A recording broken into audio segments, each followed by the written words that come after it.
ओम नमः शिवाय। दोस्तों, पिछले अध्याय में हमने देखा कि कैसे महापापी देवराज को यमदूतों के हाथों से बचाकर शिवदूत साक्षात कैलाश ले गए। लेकिन क्या आप जानते हैं कि एक ऐसी स्त्री जिसने अपने जीवन में व्यभिचार, झूठ और छल के अलावा कुछ नहीं किया था, उसे कैसे साक्षात माता पार्वती ने अपनी सखी बना लिया।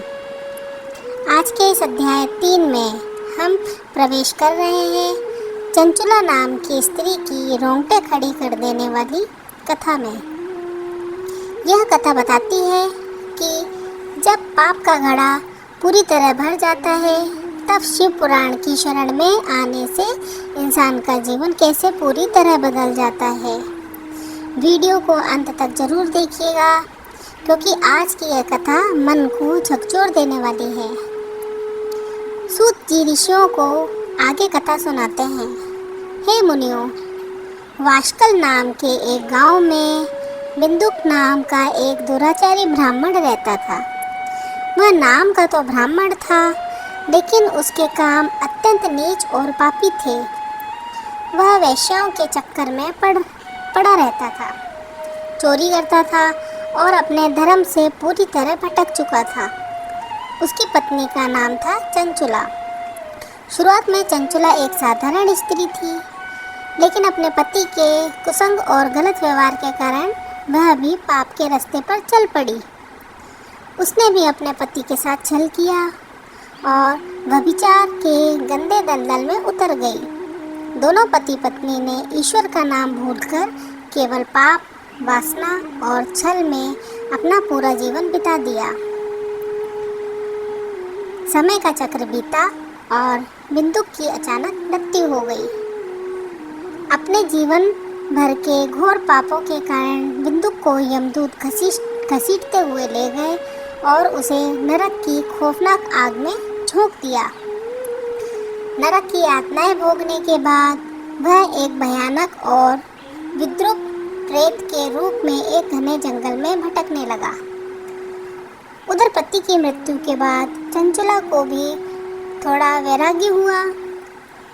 वह अपने पापों से घबराने लगी, लेकिन उसे समझ नहीं आ रहा था कि वह अपने जीवन के इन काले दागों को कैसे धोए। एक दिन देवयोग से चंचुला अपने संबंधियों के साथ गोकर्ण क्षेत्र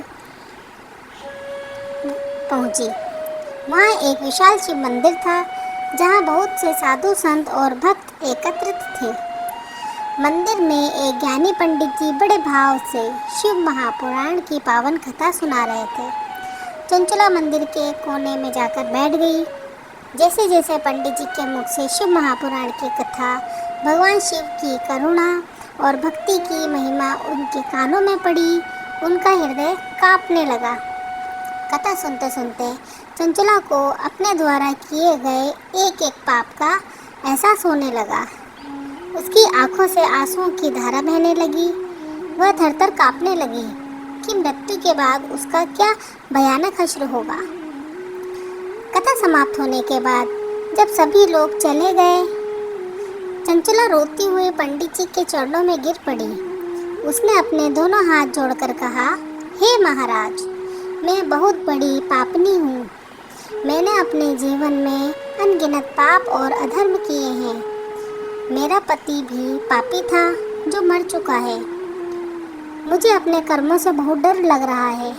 क्या मुझ जैसी पापनी के लिए भी उद्धार का कोई रास्ता है? कृपया मुझ पर दया कीजिए। पंडित जी ने उसकी आंखों में सच्चे पश्चाताप के आंसू देखे। उन्होंने कहा, हे देवी, डरो मत।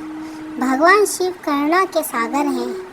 यदि इंसान से कितना भी बड़ा पाप क्यों ना हो गया हो, अगर यह सच्चे मन से पश्चाताप करे और शिव पुराण की शरण में आ जाए, तो उसके सारे पाप भस्म हो जाते हैं। तुम यहीं रहकर शिव जी की भक्ति करो और इस कथा को सुनो। चंचुला ने पंडित जी की बात मान ली। उसने अपना पूरा जीवन भगवान शिव के चरणों में समर्पित कर दिया। वह दिन रात ओम नमः शिवाय का जाप करती और शिव पुराण की कथा सुनती रहती। कुछ समय बाद जब चंचला का अंतिम समय आया तो उसके शरीर का अंत हो गया, लेकिन इस बार यमदूत नहीं आए। आकाश से भगवान शिव का एक दिव्य स्वर्णमय विमान उतरा।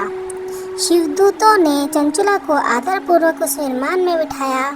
शिव पुराण के प्रभाव से चंचला का रूप बदलकर एक अत्यंत सुंदर और दिव्य देवी जैसा हो गया। वह साक्षात कैलाश धाम पहुंची, जहां माता पार्वती ने उसकी भक्ति से प्रसन्न होकर उसे अपनी प्रिय सखी बना लिया।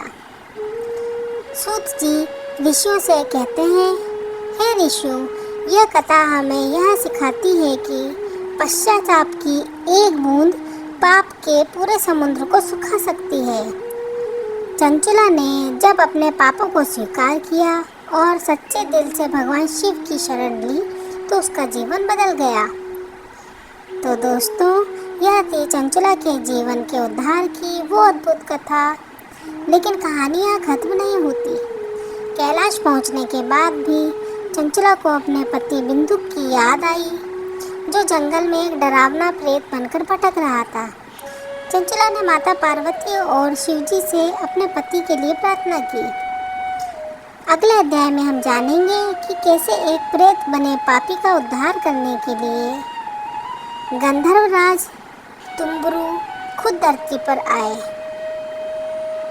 उस रोमांचक और ज्ञानवर्धक कथा को जानने के लिए चैनल को भी सब्सक्राइब कर लें और कमेंट में पूरी श्रद्धा के साथ लिखें, हर हर महादेव। मिलते हैं अगले अध्याय में। श्री शिवाय नमस्तुभ्यम।